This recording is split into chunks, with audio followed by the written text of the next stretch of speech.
À Lille, en hiver, le ciel a souvent cette couleur de lait dilué. Pas vraiment gris, pas vraiment blanc. Ce matin-là de janvier, la pluie fine colle aux carreaux du 6e étage, où se trouvent les bureaux de Northglow, une PME qui conçoit des luminaires écologiques, à mi-chemin entre la tech et l'artisanat. Derrière une grande baie vitrée, Vincent Charrier regarde les toits mouillés, les briques rouges, les cheminées serrées les unes contre les autres. Son café refroidit sur la table. Il a 43 ans, un costume bleu nuit, une barbe de 3 jours soigneusement taillée. Sur les photos des magazines économiques, on le décrit comme un dirigeant visionnaire du Nord, un homme qui a transformé une petite entreprise familiale en marque reconnue dans toute la France. Ce que les articles disent moins, c'est qu'il collectionne les insomnies, qu'il vit seul avec une fille de 10 ans, Zoé, et qu'il a encore parfois le réflexe de tendre la main à droite du lit le matin avant de se rappeler qu'il n'y a plus personne. Sa femme, Camille, est morte il y a 4 ans, d'un cancer qui a tout emporté trop vite. Depuis, il fait ce qu'il peut. Pour sa fille, pour son entreprise, pour ne pas se laisser engloutir. Sur son bureau, des dossiers s'empilent. Un graphique lui rappelle que les ventes en ligne explosent. Un autre que l'équipe service client est au bord de la saturation. Et dans cette équipe, justement, il y a elle, Maëlle Lemoine. 35 ans, cheveux bruns attachés à la va-vite, lunettes rondes, sourire qu'elle sort comme un parapluie contre la mauvaise humeur des autres. Quand elle est arrivée chez Northglow 2 ans plus tôt, il se souvient très bien de la première impression. Une femme un peu fatiguée, un peu sur la défensive, mais avec ce regard vif de celles qui ont déjà dû tout recommencer plus d'une fois. « Je suis mère célibataire », avait-elle dit dès le premier entretien, d'une voix qui ne tremblait pas. « J'ai un fils de 7 ans, Léo. Je ne peux pas rester jusqu'à 20 heures tous les soirs, mais je peux vous garantir que chaque minute où je suis là, je donne tout. » Vincent avait hoché la tête, sans rien dire de sa propre vie. Il avait simplement répondu « Ce qui m'intéresse, c'est la qualité de ce que vous faites, pas les heures que vous passez assise. » Il ne savait pas alors que cette phrase le rattraperait. Un jour, autrement. Au début, Maëlle était pour lui une employée parmi d'autres, compétente, efficace, drôle. Le genre de personne qui désamorce un client furieux en 3 phrases, qui pense à amener des croissants le matin où tout le monde doit arriver en avance pour un inventaire, qui colle des post-it colorés sur les écrans pour rappeler la pause déjeuner. Puis, au fil des mois, il a commencé à regarder vraiment. Comment, au téléphone, sa voix se faisait plus douce pour rassurer une cliente âgée qui ne comprenait rien au site.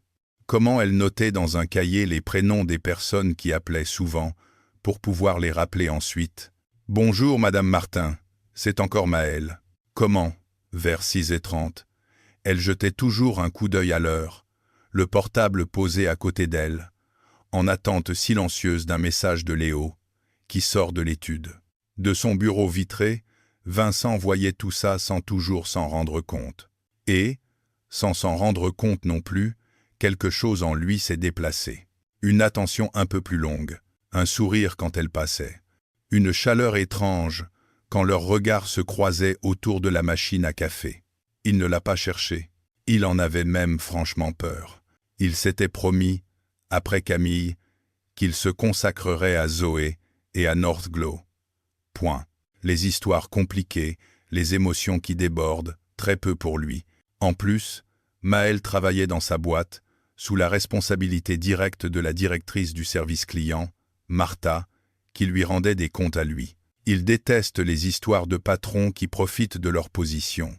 Alors, il a choisi la seule voie qui lui paraissait possible, aimer en silence, sans un mot, sans un geste déplacé, sans même un café qui pourrait être mal interprété. Juste être là et l'aimer à distance, sans qu'elle le sache. Du moins, c'est ce qu'il croit. Un lundi de mars, la pluie s'éternise. Dans l'open space, un carton rempli de lampes à renvoyer traîne au milieu d'un passage. Attention au carton, prévient quelqu'un. Maëlle zigzague entre les bureaux, casque sur les oreilles, micro devant la bouche. « Oui, madame. » Je comprends bien, oui. Elle tape en même temps sur son clavier, note, consulte une fiche. Ce qu'on peut faire, c'est vous renvoyer un abat-jour sans que vous ayez à retourner tout le luminaire. Elle sourit. Je sais, les cartons, c'est l'enfer. Elle saisit sa tasse. Vide. Son estomac gargouille. Elle a oublié de manger ce midi. Dans sa poche, son téléphone vibre. Léo. Man. J'ai oublié mon sac de sport. On fait comment? Elle ferme les yeux une seconde. Évidemment, elle raccroche avec la cliente, envoie un message en vitesse. Je vois avec mamie si elle peut apporter ton jogging. On se débrouille. Sa mère habite à 10 minutes de l'école de Léo. Heureusement, Maëlle respire. Elle adore son fils. Mais certains jours, jongler la fatigue, les clients, les oublis de sac, les papiers de la CAF, les convocations de l'école, lui donnent envie de s'allonger par terre et de ne plus bouger. Ça va? La voix la surprend. Elle se retourne. Vincent est là, tasse à la main, chemise blanche, l'air un peu plus décontracté que d'habitude. Oui, oui, elle ment mal. Tu as la tête de quelqu'un qui vient de se rappeler un truc important oublié, commente-t-il. Elle éclate de rire. Sac de sport de Léo, confesse-t-elle. Ah, il acquiesce, comme s'il connaissait. Ça arrive. Toutes les semaines. Oui, elle secoue la tête. S'il y avait des points de fidélité pour les parents qui retournent à l'école à midi, je serais millionnaire. Il sourit. Tu veux que je te prenne un sandwich en bas? Propose-t-il. Il soudain. Pardon? Je descendais me chercher un truc rapido, dit-il en montrant sa tasse vide. C'est plus simple d'oublier de manger quand on a la tête dans le guidon. Elle hésite. J'ai encore 2 mails à envoyer. Tu peux les envoyer en faisant une pause de 5 minutes? Non? Il ne prend pas un ton de boss. Plutôt celui d'un collègue qui a déjà fait les mêmes erreurs. Elle finit par céder. D'accord. Un jambon-beurre alors. Reçu, chef. Il disparaît vers l'ascenseur. Maëlle le regarde partir en se disant qu'il a un charme discret quand il décroche de son mode PDG. Arrête. Se rabrouter. Elle aussitôt. Tu n'es pas là pour ça. Elle s'est déjà brûlé les ailes avec un homme qui avait du pouvoir sur elle. Le père de Léo était son supérieur dans une agence de pub parisienne. Drôle, brillant, séduisant. Il lui faisait la cour, la valorisait. Puis, peu à peu, les compliments ont laissé place aux critiques. Les « tu es incroyable » se sont transformés en « tu ne serais rien sans moi ». Quand elle est tombée enceinte, il a disparu. Elle est rentrée chez sa mère, à Lille, revenue à zéro. Alors les hommes charismatiques qui dirigent des boîtes, très peu pour elle, même s'ils savent choisir un jambon-beurre à la boulangerie. Ce que Maëlle ne sait pas, c'est que ce sandwich n'est qu'une goutte dans l'océan des petits gestes que Vincent fait pour elle sans qu'elle le voie. Un soir, où elle est partie plus tôt, parce que Léo avait de la fièvre, il a envoyé un mail à Martha. Merci de réorganiser le planning pour demain, que Maëlle puisse travailler de chez elle si besoin. Priorité aux appels qu'elle peut prendre en télétravail. Puis il est allé discuter avec l'équipe IT pour s'assurer qu'elle aurait les accès nécessaires. Un autre jour, il a reculé le début d'une réunion à 9h45 en prétextant un décalage de planning, simplement parce qu'il avait entendu Maëlle dire qu'elle devait déposer Léo à l'école plus tard ce matin-là. Il signe des contrats, gère des budgets à 6 chiffres, mais il se surprend parfois à penser plus à ses horaires qu'aux lignes Excel. « Tu dérives, mon vieux », se dit-il en se couchant le soir. Zoé, à côté, lit une BD. « Papa? Oui? Tu souris tout seul là. Ah bon? Oui. » Elle plisse les yeux. « Tu es amoureux? » La question le cloue sur place. « Pourquoi tu dis ça? Dans les films, quand les gens sourient tout seuls, c'est qu'ils sont amoureux, » répond-elle avec une logique imparable. Il rit, embarrassé. « Tu regardes trop de films, toi. C'est toi qui les mets, » rétorque-t-elle. Il la laisse gagner. Il ne sait pas quoi répondre. De toute façon, est-ce qu'on peut dire qu'on est amoureux quand on n'a rien dit, quand on se contente de regarder de loin, de penser à quelqu'un en douce, de connaître la couleur de son manteau et l'heure de sortie de l'école de son fils, sans pouvoir le dire? Il ne sait pas. Alors il se tait, comme d'habitude. Au printemps, Northglow signe un contrat important avec une grande chaîne d'hôtels. Si on gère bien, ça peut nous faire changer de catégorie, explique Vincent en réunion. Et si on gère mal, demande Anna, la responsable commerciale. On sera submergé d'appels, de retours, de mauvais avis, répond Martha. Elle se tourne vers Maëlle. Donc on a intérêt à se préparer. Maëlle acquiesce. Elle aime les défis, mais pas n'importe lesquels. Ceux qui écrasent les autres, elle connaît. On peut embaucher des renforts en CDD, propose TL. J'ai déjà commencé à chercher, dit Martha. Vincent intervient. On va aussi revoir la façon dont les infos circulent, précise T-il.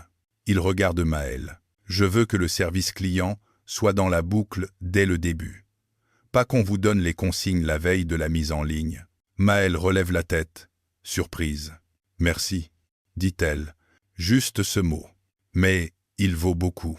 Les semaines suivantes, elle travaille d'arrache-pied. Elle prépare des scripts pour les appels, des FAQ, des mails types.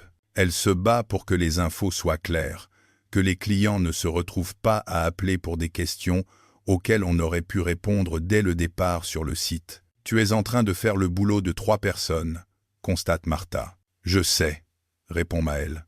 Tu veux qu'on délègue? Après le lancement, elle serre les dents. Elle a l'habitude de tirer sur la corde.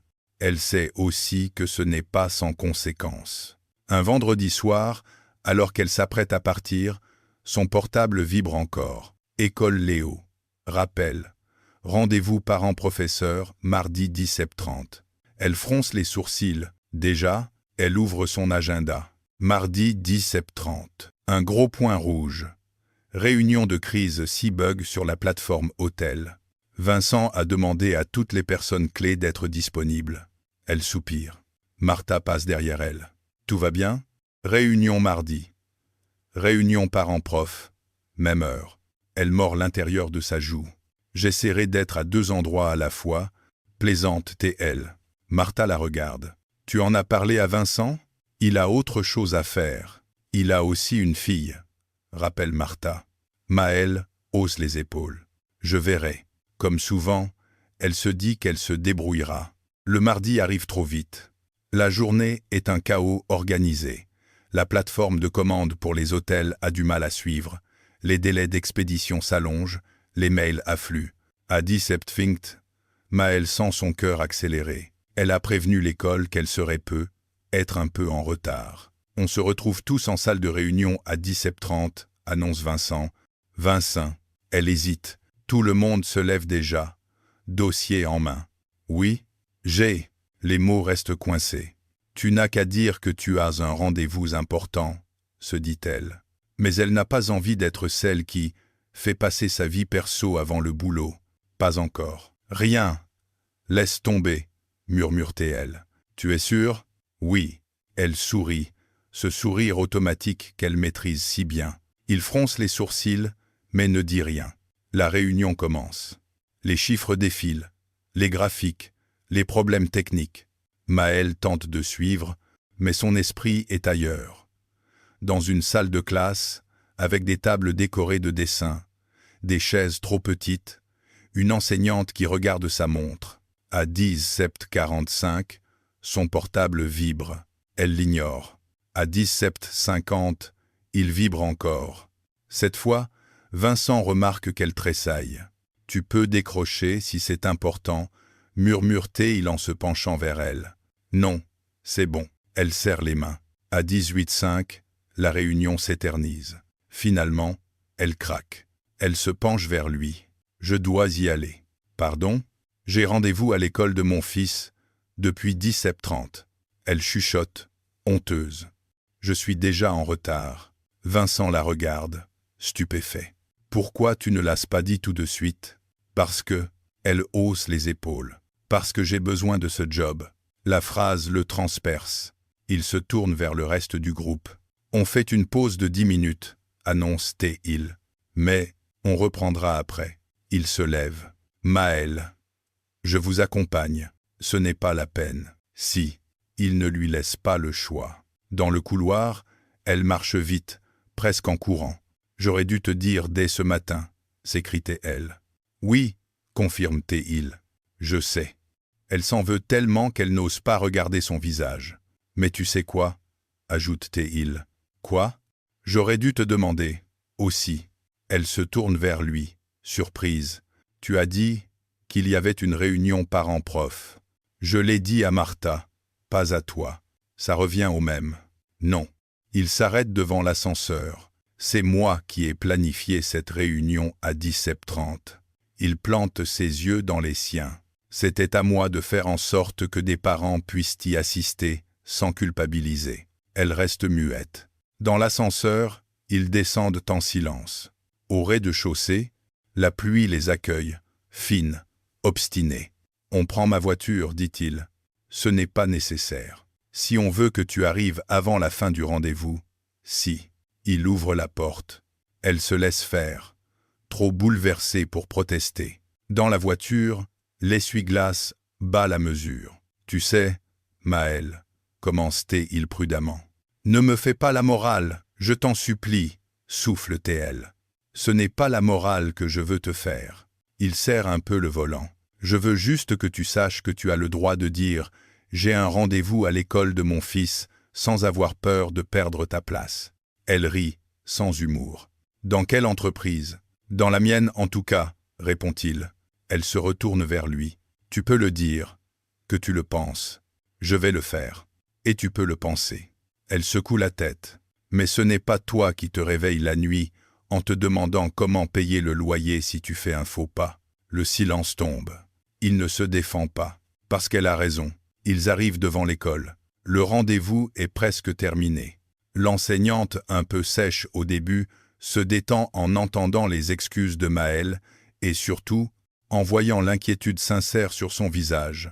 Vincent reste dans le couloir. Il ne veut pas s'imposer. À travers la vitre, il aperçoit Léo, petit garçon brun aux yeux sérieux, qui lève la tête vers sa mère avec cette expression de fierté et de reproche mêlée que les enfants maîtrisent si bien. Quand Maël ressort, ses épaules se sont un peu relâchées. « Ça va ?» demande-t-il. « Ça ira. » Elle sourit faiblement. « Merci de m'avoir amené. C'est la moindre des choses. » Ils font quelques pas sous la pluie. « Je suis vraiment désolé, » répète-t-elle. « Maël. » Il s'arrête. Elle aussi. « Tu n'as pas à t'excuser d'être mère, » dit-il doucement. La phrase la foudroie. Elle ne sait pas pourquoi, mais elle sent les larmes lui monter aux yeux. Elle les ravale dignement. « Tu es un bon patron, » murmure-t-elle. « Je fais ce que je peux. » Elle hoche la tête, puis s'éloigne vers Léo qui l'attend. Vincent reste là, sous la pluie, à les regarder partir. Son cœur cogne trop fort dans sa poitrine. Il aimerait lui dire tellement de choses, qu'il la trouve incroyable, qu'il admire la façon dont elle se bat, qu'il pense à elle beaucoup plus qu'il ne devrait. Mais les mots restent coincés. Alors il retourne à sa réunion. Il reprendra sa place de PDG sérieux, rationnel, mesuré, et il continuera d'aimer en silence. Pour l'instant, l'explosion ne vient pas de là où on l'attend. Ce n'est pas une scène de jalousie, ni un baiser volé au coin d'un couloir. C'est un mail. Encore un. Un matin de mai, Vincent arrive au bureau avec la sensation que quelque chose va mal. Rien de précis. Juste ce drôle d'instinct qu'il a développé depuis qu'il porte une entreprise sur ses épaules. À 9h03, Martha frappe à sa porte, l'air fermé. « Tu as vu le mail du client hôtelier ? » « Pas encore. »« Regarde. » Elle lui tend sa tablette. Un courriel long, sec, officiel. « Suite aux incidents répétés sur les livraisons de nos luminaires Northglow, nous nous interrogeons sur la fiabilité de votre service. Plusieurs de nos établissements ont reçu des produits non conformes, des modèles différents de ceux commandés, des délais non respectés malgré les engagements de votre service client. Notre interlocutrice, Madame Lemoine, nous avait assuré que tout serait réglé rapidement. Or, à ce jour, ce n'est pas le cas. Nous envisageons de suspendre temporairement notre collaboration dans l'attente d'explications satisfaisantes. » Vincent sent la colère monter. Pas contre Maël, contre la situation. Qu'est-ce qui s'est passé? Martha a les lèvres pincées. « On a eu une série de bugs sur le logiciel de préparation au dépôt, expliquait-elle. Je sais. Les modèles ont été inversés sur certaines références. Les préparateurs ont suivi le logiciel, les clients ont reçu les mauvaises lampes. Et pourquoi on ne l'a pas vu plus tôt? Parce qu'on a été submergé, grogne Martha. Elle secoue la tête. Maël a passé ses journées et ses soirées à essayer de rattraper les choses, à appeler les hôtels, à suivre les retours, et malgré ça, il menace de tout suspendre. Oui, Vincent respire profondément. On les rappelle, décrète-t-il. Qui? Eux. Tu veux les appeler toi-même? Oui. Très bien.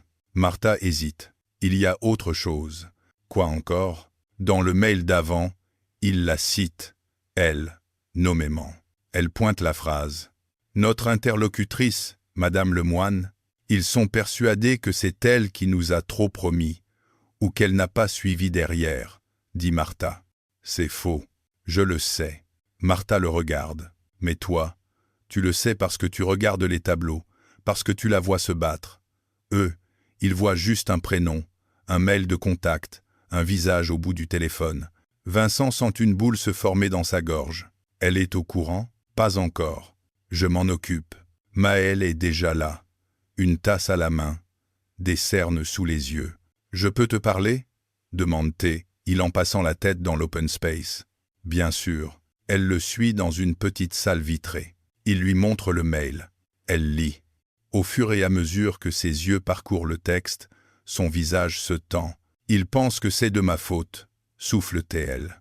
Ils mettent ton nom, corrige Vincent, parce que je suis leur interlocutrice principale. Elle serre la feuille. J'ai passé combien d'heures à les appeler, eux, à les rassurer, à leur trouver des solutions. Sa voix commence à trembler. Et c'est moi qu'on accuse de ne pas être fiable? Elle rit jaune. C'est merveilleux. Maël, écoute-moi. Non. Elle se lève, fait les 100 pas. J'ai fait tout ce que j'ai pu. J'ai prévenu du bug. J'ai demandé qu'on mette en place un contrôle manuel. J'ai supplié qu'on envoie quelqu'un sur place. Elle le fixe. Mais on n'a pas de gens sur place. On n'a pas de contrôle qualité supplémentaire. On n'a pas de stock illimité. Alors j'ai fait ce que j'ai pu avec ce que j'avais. Les larmes montent. Elle les ravale. Par fierté. Ne me dis pas que j'ai mal fait mon boulot. Pas toi. Je ne l'ai pas dit. Ils vont me faire porter le chapeau, c'est ça? La panique pointe derrière la colère. Ils vont dire que c'est moi qui ai mal géré, que j'ai mal communiqué? Maël. Il s'approche doucement. Regarde-moi. Elle pose enfin ses yeux sur lui. Il y a là une détresse qu'il n'a pas l'habitude de voir chez elle. Ce qui se passe, ce n'est pas toi, dit-il calmement. C'est quoi alors? C'est nous. Elle fronce les sourcils. Nous? L'entreprise. Il inspire. C'est moi, qui ai poussé pour ce contrat sans qu'on ait encore toutes les épaules pour le porter. Elle secoue la tête. Tu ne vas pas t'accuser de tout, quand même. Je ne m'accuse pas de tout. Il montre le mail. Je dis juste que ce n'est pas toi qui dois porter ça seul. Un silence. Je vais les appeler, annonce-t-il. Qui? Les dirigeants de la chaîne d'hôtels. Tu n'as pas que ça à faire, réplique-t-elle. Si. Il a ce ton qu'elle lui connaît en réunion, quand il a pris une décision. Je vais leur expliquer le bug, les erreurs de process, ce qu'on met en place. Il la fixe. Et je leur dirai que si quelqu'un a manqué à ses devoirs dans cette histoire, ce n'est pas toi. Elle reste interdite. Tu vas faire quoi? Prendre ma part. La phrase flotte entre eux. Ce n'est pas seulement de travail qu'il parle, elle le sent. Elle a envie de dire merci. Elle a aussi envie de hurler. Parce que quelque chose en elle craint la contrepartie. Les hommes qui prennent leur part finissent souvent par demander un prix qu'elle ne peut pas payer. Je n'ai pas besoin d'être sauvée, lâchetait-elle crûment. Il tressaille. Ce n'est pas ce que je fais. C'est ce que ça ressemble à être. Elle respire fort. Un grand patron qui décroche son téléphone pour défendre sa petite employée qu'on a attaquée. Tu es bien plus qu'une petite employée, répond-il trop vite. Il se mord la langue. Trop tard. Les mots sont sortis. Leur regard s'accroche. Qu'est-ce que tu veux dire? Murmure-t-elle. Le silence devient presque tangible. C'est là que tout dérape. Pas à cause des chiffres, des bugs, des hôtels, mais à cause de tout ce qu'il retient depuis des mois. Des années, presque. Vincent sent quelque chose céder en lui. La fatigue, la peur, le besoin. Le barrage craque. Maëlle, sa voix est rauque. Je ne peux plus faire comme si tu étais juste une collaboratrice parmi d'autres. Elle pâlit. Quoi? J'essaye de me taire depuis longtemps, confesse Théil. De me taire, pour ne pas te mettre mal à l'aise, pour ne pas créer de malaise dans l'équipe, pour ne pas mélanger les rôles. Il rit sans joie. J'ai mis ça dans un coin de ma tête, avec toutes les autres choses qu'on ne dit pas. Il pose une main sur le dossier de la chaise, pour s'appuyer. Mais quand je te vois t'épuiser, culpabiliser pour tout, te battre pour des clients qui ne savent même pas ton prénom, il secoue la tête. Et qu'en plus, on ose laisser entendre que c'est toi qui as tout raté. Ses yeux brillent. J'en peux plus de me taire. Le choc dans le regard de Maëlle est presque physique. Qu'est-ce que tu es en train de me dire, Vincent? Que je tiens à toi. La phrase tombe, nette, bien plus que je ne devrais. Elle recule d'un pas, comme si le sol s'ouvrait. Non, je suis désolé. Non. Elle secoue la tête, les larmes montant de nouveau. Tu n'as pas le droit de me dire ça maintenant. Je sais. Pas là, pas comme ça, pas dans cette salle où je viens d'apprendre qu'un client veut me faire porter tous les torts. Elle rit, nerveuse. Tu avais tout ce temps pour dire quelque chose. Je pensais que c'était mieux de me taire. Pour qui? Il ne répond pas tout de suite. Pour toi, tu n'en sais rien. Tranche-t elle. Elle le défie du regard. Tu ne m'as pas laissé choisir. La phrase le frappe en plein cœur. Le barrage s'est ouvert. Et maintenant, la vague qu'il a retenue si longtemps se retourne contre lui. Tu es mon patron, rappelle-t-elle. Je sais, tu es celui qui signe les contrats, les augmentations, les licenciements. Elle désigne la porte du couloir. Tu crois vraiment que je peux recevoir ce que tu viens de dire comme un simple aveu d'homme à femme? Il se tait. Pour la première fois depuis longtemps, il n'a plus rien à opposer. Je ne veux pas être la collaboratrice à qui le PDG déclare sa flamme en pleine crise, lâche-t-elle. Sa voix tremble. Je ne veux pas passer pour celle qui a obtenu sa défense, parce qu'elle lui plaît. Les mots font mal, mais ils sont justes. Il a sous-estimé le poids de sa fonction dans ce qu'il ressent. Il inspire profondément. Tu as raison, dit-il enfin. Elle cligne des yeux, surprise qu'il ne se défende pas plus. Je n'aurais pas dû te dire tout ça comme ça, ici, maintenant. Non, mais c'est fait. Il se redresse. Et je ne peux pas prétendre le contraire. Une seconde, ils se tiennent là, au bord d'un gouffre. Je vais appeler le client, répète-t-il. Fais ce que tu as à faire, répond-elle. Glaciale. Et toi, prends l'après-midi. Quoi? Tu n'as pas à encaisser ça et à reprendre tes appels comme si de rien n'était. Elle le regarde, les yeux rougis. Tu n'as pas à décider de mon après-midi non plus, lance-t-elle. Cette fois, c'est lui qui blanchit. C'est mon travail de te protéger, insiste-t-il. Tu es mon patron, pas mon père, répond-elle. La phrase, dure, fend l'air. Elle ramasse la feuille, la froisse, puis la jette dans la corbeille. Et certainement pas l'homme qui a le droit de renverser ma vie quand il est débordé par ses émotions. Elle ouvre la porte. Je vais appeler les hôtels moi aussi, ajoute-t-elle. Maëlle, et ce soir, je vais chercher mon fils à l'école. Elle se tourne une dernière fois vers lui, et essayer de recoller ce qui vient d'éclater. Elle disparaît dans le couloir, le laissant seul au milieu de la salle vitrée, avec les morceaux de son aveu. Tout a éclaté. Pas comme il l'imaginait, pas comme dans les films, pas dans les bras l'un de l'autre, mais dans une confrontation brutale avec la réalité, le pouvoir, la peur. Il s'assoit. Pour la première fois depuis longtemps, il a vraiment peur. Pas pour la boîte, pour elle, pour la manière dont elle va se reconstruire après ça, avec ou sans lui. Les jours suivants sont étranges. Maëlle vient au bureau. Elle répond aux mails, aux appels. Elle gère la crise avec les hôtels, avec un professionnalisme impeccable. Mais elle a ajouté une couche invisible entre elle et Vincent. Une vitre de plus épaisse que celle de son bureau. Elle ne vient plus jamais seule, dans la petite salle de réunion avec lui. Toujours avec Martha ou Anna. Elle évite la machine à café à l'heure où il y va.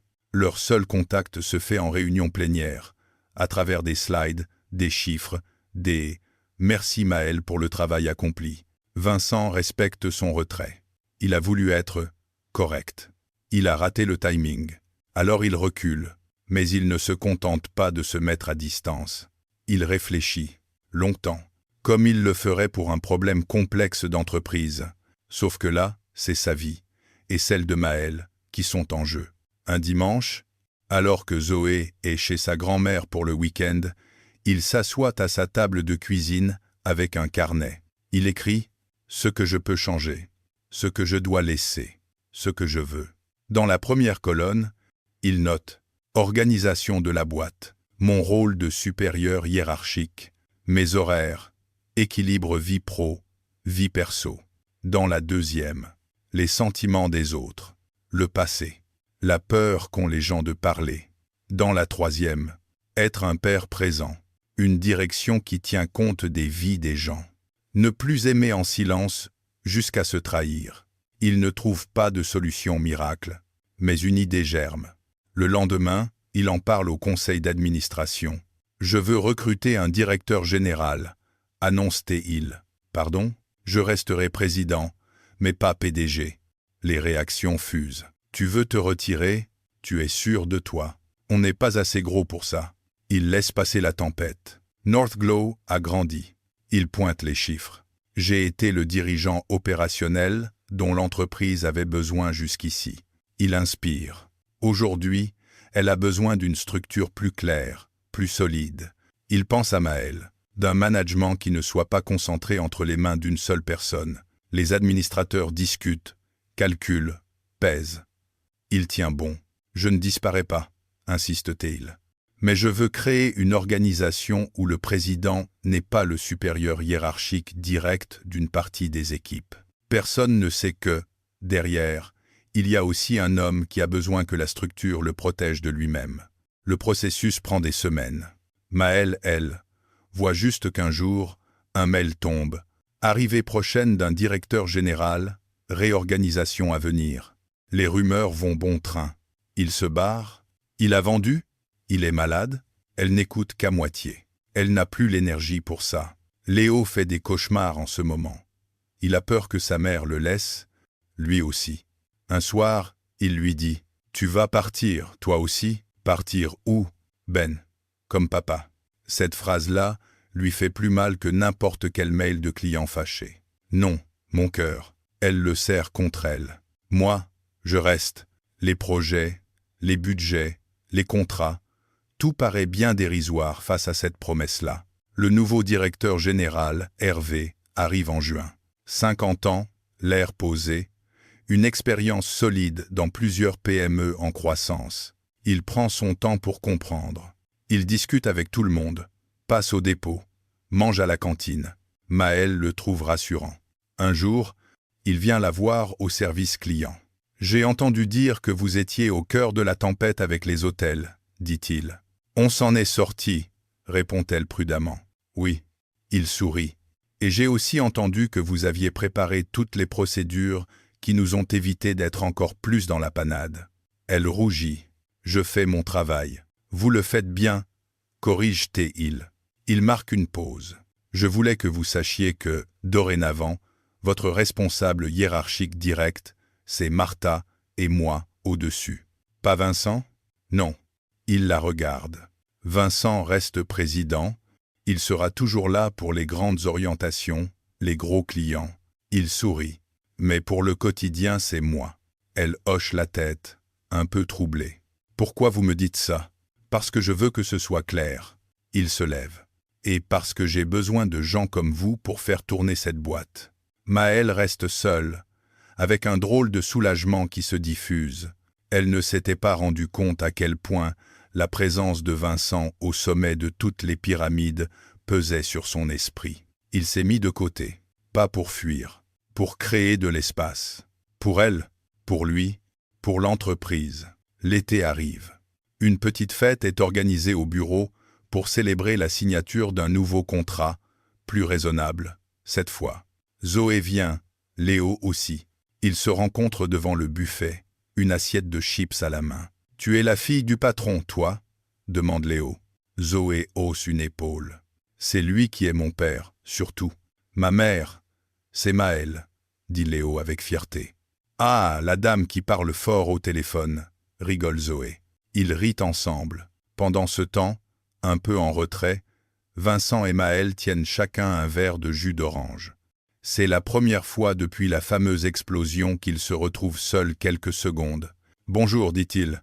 Bonjour. » Silence. « Comment va Léo » demande-t-il. « Il va bien. » Elle hésite. « Merci pour le baby-foot » ajoute-t-elle. Un baby-foot a fait son apparition dans la salle de pause. Vincent a insisté pour l'acheter.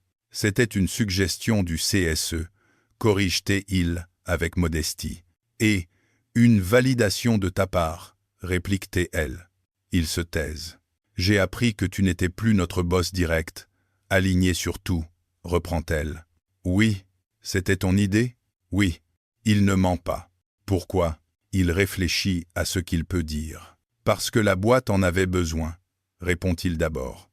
Et parce que j'en avais besoin aussi. Elle le fixe. Besoin de quoi? De ne plus être à la fois celui qui décide de l'avenir des gens et celui qui ressent des choses pour certains d'entre eux. La phrase est posée. Sans pathos. Je ne voulais plus que mon pouvoir puisse faire peser un poids sur toi. Elle reste silencieuse. Maëlle, dit-il doucement. Oui, je suis désolé. Tu l'as déjà dit. Pas comme ça. Il inspire. Je suis désolé de t'avoir jeté mon aveu au visage en plein milieu d'une crise, en te mettant dans une position impossible. Il cherche ses mots. Je ne maîtrise pas toujours ce qui déborde en moi. Un petit sourire triste passe. Mais je peux maîtriser ce que j'en fais. Elle le regarde. C'est pour ça que tu t'es mis en retrait? En partie. Et l'autre partie? C'est que je veux être un père qui a le temps d'aller chercher sa fille à l'escrime, répond-il. Cette fois, elle rit. Tu veux dire que tu n'es pas seulement un PDG qui réorganise la gouvernance pour protéger ses équipes? Je suis aussi un type qui commence à avoir mal au dos quand il reste assis trop longtemps en réunion, plaisante-t-il. Il rit. Le ton a changé. Plus doux, plus vrai. Et maintenant? Demande Maëlle. Maintenant, je n'ai plus aucun pouvoir direct sur ta carrière, répond-il, à part celui d'être encore président. À part celui-là, il hausse une épaule. Mais tu sais très bien que, si tu fais du bon boulot, personne ne pourra dire que c'est à cause de moi. Elle le sait, elle le sent. Et toi, moi, maintenant que tout a éclaté, que tu as arrêté d'aimer en silence, tu fais quoi? La question le prend de front. Il reste un moment sans répondre. J'attends, dit-il finalement. Tu attends quoi? De savoir si tu as encore envie de me parler en dehors des réunions. Elle baisse les yeux vers son verre. Et si la réponse est non, alors je ferai avec, répond-il doucement. Et si la réponse est je ne sais pas, je ferai avec aussi. Il a un petit sourire. Tu sais, je n'ai jamais eu envie de te forcer à quoi que ce soit. Il se passe une main dans les cheveux. J'ai juste raté le moment pour te dire que tu comptais pour moi. Elle le regarde. Ce jour-là, à l'hôpital, insiste-t-elle. À l'hôpital, répète-t-il, surpris. Pardon, se reprend-elle aussitôt. Elle mélange les histoires, les souvenirs. Ce jour-là, dans la salle de réunion, corrige-t-elle. Oui, elle prend une inspiration. Tu m'as mise en colère. Je sais, mais tu m'as aussi fait comprendre quelque chose. Elle cherche ses mots. Je crois que je n'avais pas réalisé à quel point je me privais. De quoi? De la possibilité qu'on puisse tenir à moi, parce que je suis moi, pas parce que j'assure au boulot, ou parce que je tiens tout toute seule. Elle lève les yeux vers lui. Ça fait peur, tu sais. À moi aussi, avoue-t-il. Ils se taisent. Zoé et Léo explosent de rire devant le baby-foot. Tu as envie d'essayer quelque chose? Demande-t-il doucement. Quoi? Ce que serait nous en dehors des organigrammes. Elle grimace. Tu te rends compte que tu as vraiment un langage de président, même pour parler d'amour? Il rit. Probablement. Organigramme, gouvernance, process. J'ai dit « nous », proteste-t-il. Oui, elle tourne son verre entre ses doigts. Je ne peux plus faire semblant qu'il n'y a rien, admet-elle enfin. Les mots sont difficiles, mais libérateurs. Je ne peux pas non plus faire comme si tout était simple. Rien ne l'est, répond-il. On a des enfants, des ex, des factures, des peurs et des comités, ajoute-t-il, et des réunions parents-prof. Il se sourit. Mais j'ai envie de voir ce que ça donne, quand même, lâche-t-elle dans un souffle. Son cœur à lui explose de soulagement. Il ne bondit pas. Il ne la prend pas dans ses bras devant tout le monde. Il se contente de dire « D'accord, d'accord, on commence doucement », propose-t-il. Comment? Un café. On en a déjà pris plein au boulot. Un café sans badge autour du cou, précise-t-il. Et avec nos enfants, ou sans? Il réfléchit. Sans, d'abord. Et après, on verra. Elle hoche la tête. Tu vois, sourit-elle. Tu recommences à dire « on verra ». C'est mon côté lâche. Non. Il secoue la tête. C'est ton côté prudent. Il jette un coup d'œil au baby-foot. On a le droit d'être prudent. Après ce qu'on a traversé. Elle suit son regard. Léo colle un but. Zoé proteste en riant. Mais on a aussi le droit d'être heureux, murmure-t-elle. Oui, pour la première fois depuis longtemps, cette perspective ne lui semble plus dangereuse, juste fragile, précieuse.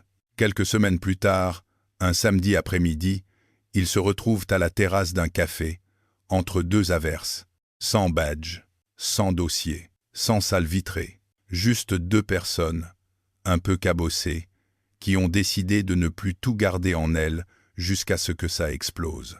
Ils parlent de leurs enfants, de leurs peurs, de leurs ex, de leurs petites victoires. Ils ne résolvent pas tout, ils ne jurent rien. Mais, en partant, quand il lui prend la main pour traverser la rue, elle ne la retire pas. Et ça, pour Maëlle, vaut tous les grands serments.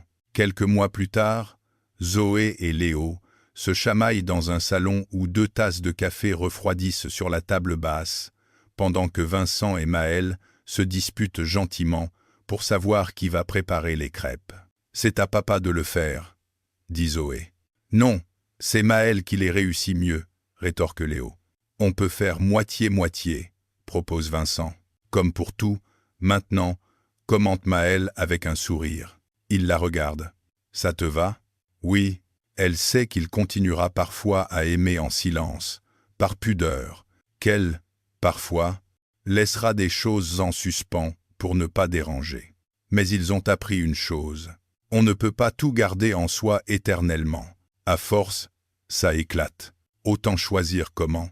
Pas dans un mail de client furieux, pas dans une salle de réunion saturée, plutôt autour d'un café, d'une crêpe, d'une conversation tardive sur un canapé, pendant que les enfants dorment.